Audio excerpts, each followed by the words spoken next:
வாழ்க்கையில் மிகவும் ஆபத்தான நேரம் எது என்று நீங்கள் நினைக்கிறீர்கள்? வேலை கிடைக்காத போதா, அல்லது கடினமாக உழைத்த ஒரு திட்டம் தோல்வியுற்ற போதா? இல்லை, மாறாக எல்லாம் சுமூகமாக நடந்து கொண்டிருக்கும் போது, நான் உண்மையிலேயே சிறந்தவன், இதுவே போதும் என்ற உறுதி உங்களுக்குள் எழுகிறதே, அதுதான் மிகவும் ஆபத்தான தருணம். இஸ்ரவேலர்களும் அப்படித்தான் இருந்தார்கள். யாராலும் வெல்ல முடியாத எரிகோ மதில்களை அவர்கள் தகர்த்தார்கள். அந்த வெற்றி போதை தீர்வதற்கு முன்பே அவர்களுக்கு முன்னால் ஆயி ஏய் என்ற சிறிய கோட்டை தோன்றியது. அதன் பெயரே பார் என்று அர்த்தம். மிகவும் சாதாரணமான ஒரு இடம். இஸ்ரவேலர்கள் கவனக்குறைவாக இருந்தார்கள். அவர்கள் தேவனிடம் கேட்கவில்லை, இது நமக்கு ஒரு கைப்பயிற்சி போன்றது என்று அகந்தையுடன் சொன்னார்கள். ஆனால் முடிவு ஒரு மோசமான தோல்வியாக இருந்தது. இரும்பை போன்ற அவர்களின் விசுவாசம் ஒரு கணத்தில் உருகி போனது. யோசுவா 7:1-9. இது ஏன் நடந்தது? ஆகான் என்ற ஒரு மனிதனின் பாவத்தை வேதாகமம் சுட்டிக்காட்டுகிறது. இங்கே மால் என்ற வார்த்தை பயன்படுத்தப்பட்டுள்ளது. இது வெறும் பொருளை திருடுவது மட்டுமல்ல, தேவனுடனான நம்பிக்கை உறவில் விரிசல் ஏற்படுவதை குறிக்கிறது. நவீன காலத்தில் இதை ஒழுக்கச் சீர்கேடு ஹசட் என்பார்கள். எல்லாம் சரியாக நடந்து வெற்றிகள் தொடரும்போது ஒருவன் மறைமுகமாக தனது சுயநலத்தை தேடத் தொடங்குகிறான். நான் ஒருவன்தானே, இவ்வளவு வெற்றிக்கு பிறகு இதை செய்வதில் என்ன தவறு என்ற அந்த அசட்டுத்தனமே முழு சமூகத்தையும் அடித்தது.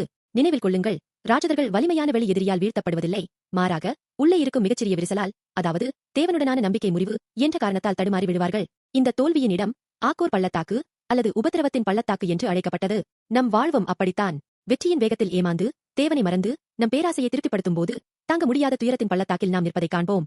நம் சொந்த பலத்தால் இந்த பாவ பிரச்சனையை தீர்க்கவோ, முறிந்த உறவை சீரமைக்கவோ முடியாது. ஆனால் நற்செய்தி இங்கேதான் தொடங்குகிறது. பழைய ஏற்பாட்டில் ஆக்கோர் பள்ளத்தாக்கு நம்பிக்கையற்ற நியாய தீர்ப்பின் இடமாக இருந்தபோது, ஓசியா தீர்க்கதரிசி மூலமாக அந்த பள்ளத்தாக்கை நம்பிக்கையின் வாசலாக மாற்றுவதாக தேவன் வாக்குறுதி அளித்தார். அந்த வாக்குறுதி இயேசு கிறிஸ்துவில் நிறைவேறியது. நாம் ஆகானை போல தேவனுடைய நம்பிக்கையை துரோகம் செய்து மால் பெருமையில் விழுந்தபோது, இயேசு நமக்கு பதிலாக அந்த சாபத்தின் பள்ளத்தாக்கிற்குள் நுழைந்தார். நாம் பெற வேண்டிய தோல்வியின் அறிக்கையை அவர் ஏற்றுக்கொண்டு, சிலுவையில் நம்முடைய எல்லா ஒழுக்கச் சீர்கேடுகளுக்கும் விலை செலுத்தினார். அன்பானவர்களே, இப்போது உங்கள் காரியங்கள் எல்லாம் மிகச் சிறப்பாக நடக்கின்றனவா? அப்படியானால் நீங்கள் முழங்காலிட வேண்டிய நேரம் இதுதான். வெற்றியின் வேகத்தில் ஏமாந்து விடாதீர்கள். தேவன் இல்லாமல் என்னால் இதை செய்ய முடியும் என்று நீங்கள் நினைக்கும் கணமே, ஆய்பட்டணத்தின் தோல்விக்கு முன்னால் நீங்கள் நிற்கிறீர்கள் என்று அர்த்தம். இஸ்ரவேலர்கள் தோல்விக்கு பிறகுதான் ஏபால் மலையில் பலிபீடம் கட்டி தேவனுடைய வார்த்தையை மீண்டும் பதித்தார்கள். நாமும் அதன் சாராம்சத்திற்கு திரும்ப வேண்டும். என் சாதனைகள் என் பலத்தால் அல்ல, தேவனுடைய கிருபையால் வந்தவை என்று ஒப்புக்கொள்வது மற்றும் சிறிய விஷயத்திலும் தேவனிடம் கேட்கும் கவனத்தை மீட்டெடுப்பது. இன்று உங்கள் பெருமையை சிலுவையில் அறையுங்கள். தேவனுடன் நேர்மையான நம்பிக்கை உறவை மீண்டும் ஏற்படுத்துங்கள்.